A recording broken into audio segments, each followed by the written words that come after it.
Kas ir enerģija medicīna?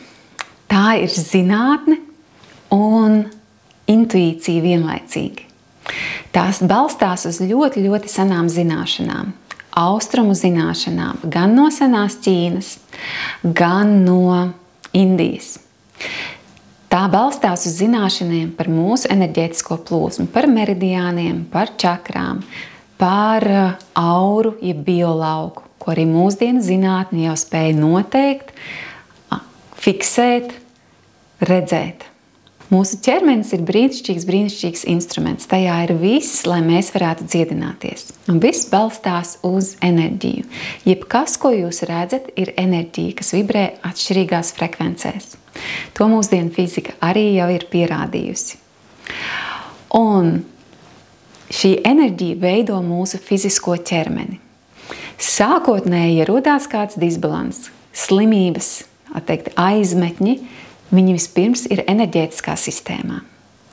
Mēs to redzam caur domām, caur tālāk jau emocijām, reaģējot uz stresu, uz notikumiem, uz dzīvi. Tādējādi mums veidojās šis enerģētisks disbalans ķermenī, un ar laiku tas rezultēts arī fiziskajā ķermenī. Ja jau iemesls ir šeit mūsu domāšanā un enerģētikā, tad enerģija medicīna palīdz gan šajā enerģētiskajā līmenī harmonizēt, lai fiziskais ķermenis tālāk jau balansētos, kā arī piedāvā veidus, kā mēs varam iedarboties uz mūsu mentālo un psihoemocionālo veselību, lai mazinātu šīs cēloniskās lietas, kas ietekmē visu mūsu enerģētiku un ķermeni tālāk. Mūsu ķermenis ir brīnišķīgs gadžets, kurā ir ļoti daudz pogu, bet mēs nezinām, kā viņus izmantot. Mēs pat neapzināmies, lielākā daļa cilvēku, ka mums šādas pogas ir, ka mums ir ļoti daudz funkciju un veidi, ko mēs varam pielietot. Jo Dievs visums mūs ir radījis tā, lai mēs spētu paši balansēties, dziedināties. Jo ātrāk mēs to darām, jo labāk. Ja ir ielaistas slimības, tad prasa ilgāku laiku, ilgāku darbību, bet iespējams ir pilnīgi viss. Tas ir tikai atkarīgs no mūsu pašu vēlmes un tāda nodoma to darīt, pie tā turēties, praktizēt un darīt ikdienā. Enerģija medicīna primāri ir profilaktiska. Tas būtu ideāli, ja mēs savu enerģētisko sistēmu, mūsu domas, mūsu psihoemocionālo plānu uztaram harmonijā. Līdz ar to mēs novēršam iespējas saslimt. Bet gadījumā, ja ir gadījies saslimt, tad enerģija medicīna piedāvā brīnišķīgas metodes, ļoti efektīvas un tāpat laikā vienkāršas metodes, kā atjaunot šo balansu ķermenī un fiziskam plānam atveseļoties. Ja jūs ir ieinteresējusi enerģiju medicīnu un gribat uzzināt vairāk, aicinu pievienoties manām nodarbībām. Pirmais, ko es parasti iesaku darīt, ir apgūt enerģiju medicīnas pamatus. Tas ir 10 nodarbību kursus, kur mēs ieliekam tādu pamatbāzi izpratni par enerģētiku, kā vispār mūsos enerģētika darbojās un ko mēs varam izdarīt. Tā kā pirmās palīdzības aptieciņa mājās, ja, tā ir šis kurs, pamatbāzes lietas, kuras noderēs jebkuram cilvēkam, jebkurās dzīves situācijās, vai tā būtu smagāka saslimšana, vai tā ir saaugstēšanās, vai tā ir vienkārši sāpe, sasitums, vai kāda trauksme, nemiers, miega traucējumi.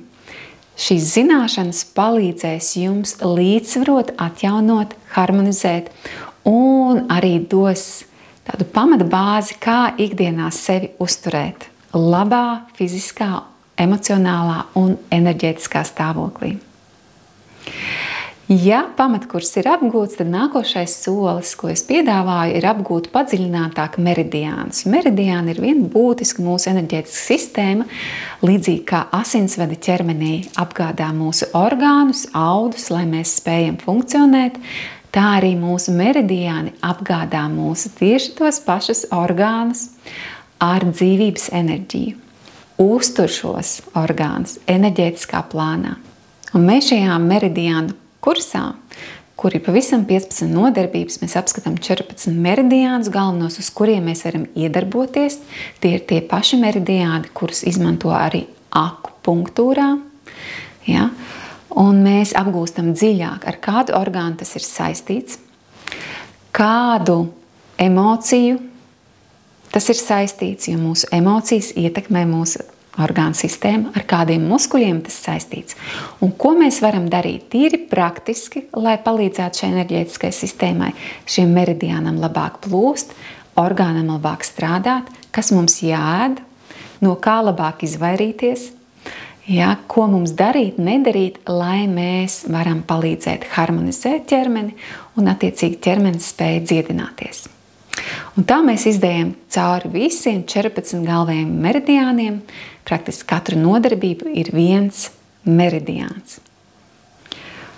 Un pēc šo nodarbību apguves jūs spēsiet saprast, ja man kaut kur ķermenī ir kādas sāpes, ar kādu orgānu tas varētu būt saistīts, ja ir kaut kur disbalans, ar kādu orgānu, ar kādu meridiānu tas var būt saistīts un ko es varu darīt pati, lai harmonizētu enerģētisko sistēmu un balansētu arī orgānu darbību.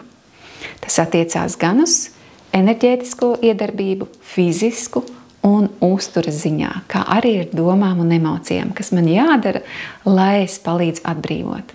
Ko es varu darīt, lai es nākotnē nekaitētu sev un savam ķermenim.